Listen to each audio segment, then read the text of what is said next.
This is Crickbar Centerstage. Adam Collins and Michael Vaughan. He's armed with a brolly because all hell is breaking loose here at Lords. We have to film this way because the rain is sheeting across Lords. Lucky they managed to get those allotted overs in the end and finish the test match in conventional fashion. Australia managed to bat out a draw, but that doesn't do justice to the sort of day we had here, Michael. Yeah, I mean, England set it up beautifully with a tremendous century by Ben Stokes. He's becoming England's pressure situation man. Whenever the pressure's on, whenever it gets tight, whether it's one-day cricket, 20-over cricket, test match cricket, Ben Stokes seems to have the maturity and the game awareness to play the situation. Played a tremendous knock, well supported by Josh Butler. I thought he found a bit of balance in this second innings. Johnny Bairstow found form in this game. The skipper decides to declare, which was a good move by him.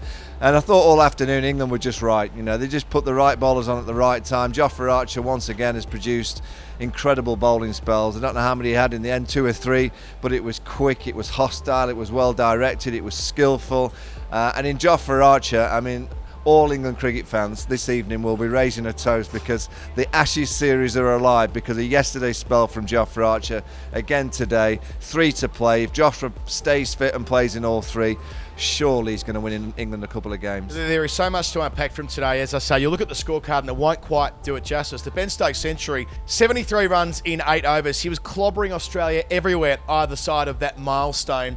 And you were on radio at the time, Michael, saying maybe set them 225. In the end, they were able to set them in excess of 260. It was that kind of transformative innings. So when Jofra Archer had the ball, he had runs behind him. Australia were out of the game. Yeah, absolutely. And I think England were looking at around 225, 50 overs. You know, because of Butler and because of Stokes and because of Bairstow's brilliance in the morning session, you know, that went to beyond that 260 odd. You know, England have a team that when they play sensible and when they read the situation, they've got so much talent in that dressing room that now and again they don't quite use that talent right because they don't quite think right or they get ahead of themselves just slightly. And that's my only concern with the England side, that we've seen them for 2 or 3 years now play brilliant one week, not so brilliant the next week. And with 3 to play, Australia, remember, have the earn in the pocket, 1-0 up in the series. They only need to win one more game.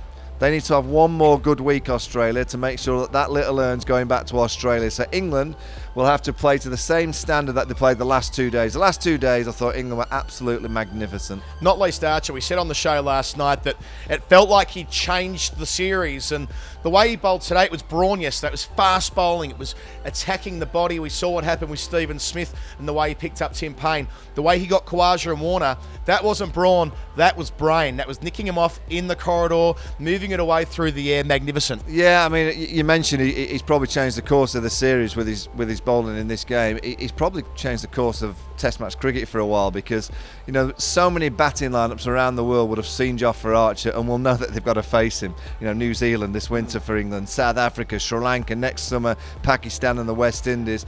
You know, and you're looking at that kind of pace. For a long time I've been looking at the England team and going, I'm not too sure you've got the tools to go and compete in Australia. Could England win in Australia with what they had? Well, now Jofra Archer's arrived. I really believe that his style of bowling with that kookaburra ball on the flatter wickets and the pace and bounce, I do feel they'll have their ball. They'll need some backup, obviously. They'll need 1 or 2 more to kind of come to the fore over the course of the next couple of years. But Jofra Archer, England have got a lot of talented players. Ben Stokes is outstanding, Butler. But in Jofra Archer, I think all England cricket fans have gone, wow. Wow, we've not seen a bowl like that. I remember Harmison bowling spells, Flintoff bowling spells, Mark Wood recently in the Caribbean, but I don't remember seeing it to what we've seen this week. That was exceptional. The man who handled it really well was perhaps the man least likely. Labuschagne would have woken up this morning outside of the 11. He might have thought that Steve Smith might be a bit too poorly to play, but there he was, the first ever concussion sub utilised in Test cricket, and there he was walking out with 2 quick wickets, and he's hitting a head second ball. If not for that grill, he would have had a broken jaw, beaten a few times outside the off stump, but he remained composed and calm against Archer. He found a way to get through that, make a half century, and if not for that, given the wickets that fell late, Australia would have lost this Test match. Yeah, I mean, we've seen 8 innings in this Ashes series so far, and you'd say that Steve Smith's the standout in terms of the way that he's played. Ben Stokes in the second innings here.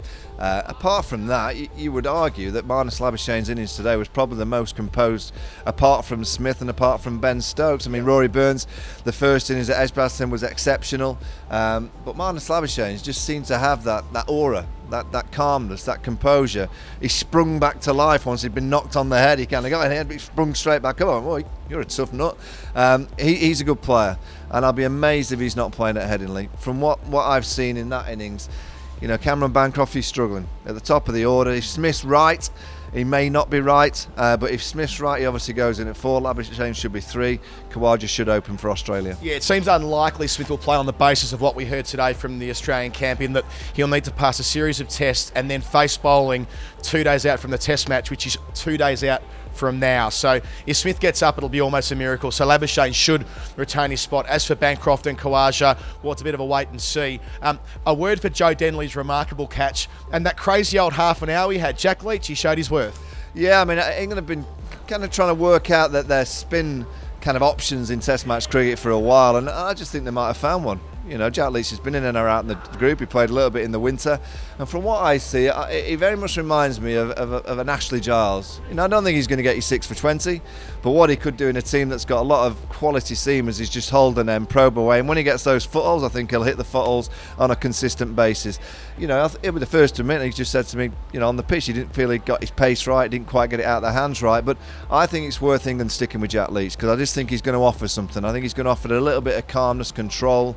And then you allow the skipper to rotate the quicks, particularly when you've got Jofra Archer. This England team, just bowl for Jofra Archer. Just bowl, hang in there, lob it to Jofra. Every half an hour, lob it to Jofra. The problem with Jofra is he can bowl in all conditions, and the skipper may bowl him too much because he's that good, and you've just got to have a little bit of awareness. So wait a minute, there's 3 now Ashes Test matches in 4 weeks. He can't go again at Headingley and bowl 40 odd overs in that pace, and then the week after at Old Trafford, and then the week after at the Oval. You know, I think England will have to be very wary. That I know he's outstanding, he's skillful, he's quick, he's going to cause chaos, but just be careful that you don't bowl him too many overs. You mentioned Headingley, that's where we're off to. We're off to Leeds on Crick Buzz Centre Stage. Adam Collins and Michael Vaughan. Who would have thought a test match where there was so much rain was so fascinating? We should be so lucky to have another one like it next week. Until then, we'll talk to you soon.